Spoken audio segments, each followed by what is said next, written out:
নমস্কার, আপনারা দেখছেন ডিএন নিউজ বাংলা। আমি পারমিতা রয়েছে আপনাদের সঙ্গে। শুরু করব একটি গুরুত্বপূর্ণ খবর দিয়ে।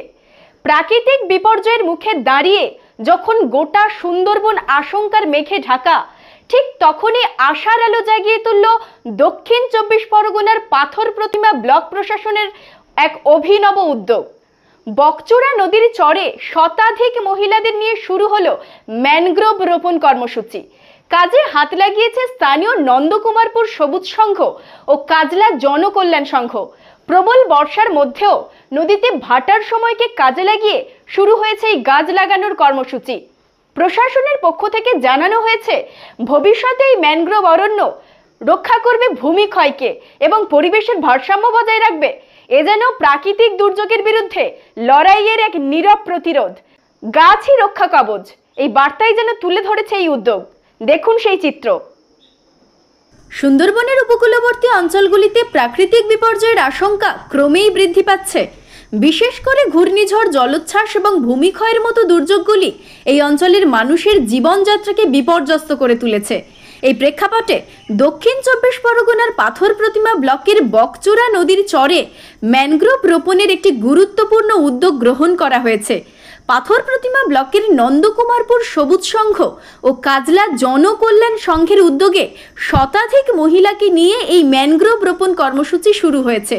প্রবল বৃষ্টির মধ্যেও নদীতে ভাটা থাকায় এই গাছ লাগানোর কাজ শুরু হয়েছে। এই গাছগুলি বড় হয়ে ভবিষ্যতে ভূমিক্ষয় রোধে গুরুত্বপূর্ণ ভূমিকা পালন করবে। এই প্রকল্পে মহিলাদের সক্রিয় অংশগ্রহণ বিশেষভাবে উল্লেখযোগ্য। স্থানীয় স্বনির্ভর গোষ্ঠীগুলির সদস্যরা ম্যানগ্রোভ রোপণ ও রক্ষণাবেক্ষণের গুরুত্বপূর্ণ ভূমিকা পালন করছেন। এই উদ্যোগের মাধ্যমে তারা একদিকে যেমন পরিবেশ সংরক্ষণের অবদান রাখছেন, অন্যদিকে তেমনি তাদের আর্থিক স্বনির্ভরতাও বৃদ্ধি পাচ্ছে। ম্যানগ্রোভ বনভূমি প্রাকৃতিক দুর্যোগের বিরুদ্ধে একটি শক্তিশালী প্রতিরোধ গড়ে তোলে। এগুলি ভূমিক্ষয় রোধ, জলোচ্ছ্বাস থেকে রক্ষা এবং জীববৈচিত্র্য সংরক্ষণে গুরুত্বপূর্ণ ভূমিকা পালন করে। সুন্দরবনের মতো সংবেদনশীল অঞ্চলে ম্যানগ্রোভ রোপণ জলবায়ু পরিবর্তনের প্রভাব মোকাবিলায় একটি কার্যকরী পদক্ষেপ।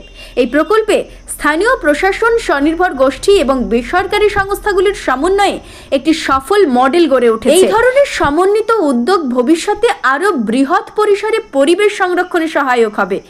পাথর প্রতিমার এই ম্যানগ্রোভ রোপণ প্রকল্প একটি উদাহরণ হয়ে উঠেছে, যেখানে স্থানীয় জনগণের সক্রিয় অংশগ্রহণ ও সচেতনতা পরিবেশ সংরক্ষণে গুরুত্বপূর্ণ ভূমিকা পালন করছে। এই ধরনের উদ্যোগগুলি ভবিষ্যতে জলবায়ু পরিবর্তনের প্রভাব মোকাবিলায় আরও কার্যকরী ভূমিকা পালন করবে। এই প্রকল্পের মাধ্যমে প্রমাণিত হয়েছে যে স্থানীয় জনগণের সক্রিয় অংশগ্রহণ এবং সচেতনতা পরিবেশ সংরক্ষণে গুরুত্বপূর্ণ ভূমিকা পালন করতে পারে। পাথর প্রতিমার এই উদ্যোগ ভবিষ্যতে আরও বৃহৎ পরিসরে পরিবেশ সংরক্ষণে সহায়ক হবে। এলাকায় থাকি, সুন্দরবন এলাকায় প্রচুর আমাদের এখানে ঝড় বৃষ্টি জলের উপদ্রব। সেই কারণে যাতে নদী বাঁধটা না ভেঙে যায়, সেই কারণে আমরা জনকল্যাণ সংস্থার মাধ্যমে একটা কাজ এসছে, সেটা আমরা চারা বীজ সংরক্ষণ করে একটা নার্সারি মতো তৈরি করেছি। এবারে যেখানে যতটা চারা পারলাম বসালাম, বাদ বাকি চারাগুলো যেখানে নেই সেখানে আমরা তুলে। পাথর প্রতিমা থেকে সৃজনশীলের রিপোর্ট, ডিএন নিউজ বাংলা।